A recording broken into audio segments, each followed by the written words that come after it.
سوال یہ ہے کہ کیا عام آدمی کی بیعت کی جا سکتی ہے یا نہیں؟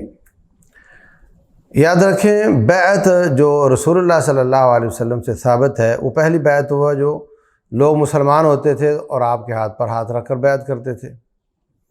دوسری بیعت ہے جو بھی حکمران بنتا ہے اس کی بیعت کی جاتی ہے وفا، کہ اب تیری بات مانیں گے، اللہ کی مانیں گے، اس کے رسول صلی اللہ علیہ وسلم کی مانیں گے، اس کے بعد تیری اطاعت کریں گے۔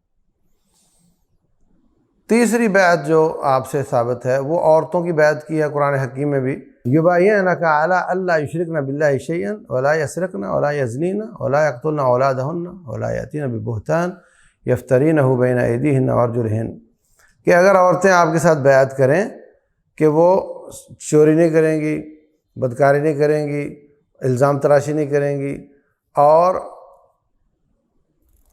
آپ کی اطاعت کریں گی تو آپ ان کی بیعت کریں۔ اسی طرح کی بیعت مردوں کی بھی صحیح حدیث میں ثابت ہے۔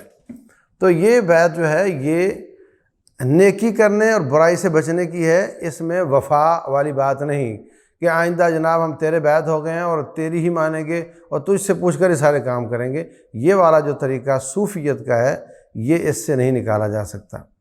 ایک بیعت جو عہد نبوت میں تھی وہ تھی کہ جب لشکر روانہ ہوتے تھے تو امیر لشکر بھی بیعت کرتا تھا وفا کی، تو وہ اس مارکے کی حد تک ہے، اس سے زیادہ نہیں۔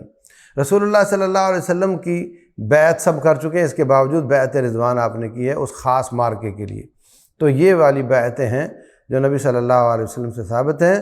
جو آج کل لوگ بیعت کرتے ہیں، نہ وہ جہاد کرتے ہیں، نہ وہ امیر المسلمین ہیں، اور وہ لیتے وفا کی بیعت ہیں، یہ بیعت میرے علم میں کتاب و سنت سے ثابت نہیں ہے۔ واللہ اعلم، وصلی اللہ وسلم وبارک علی نبینا محمد۔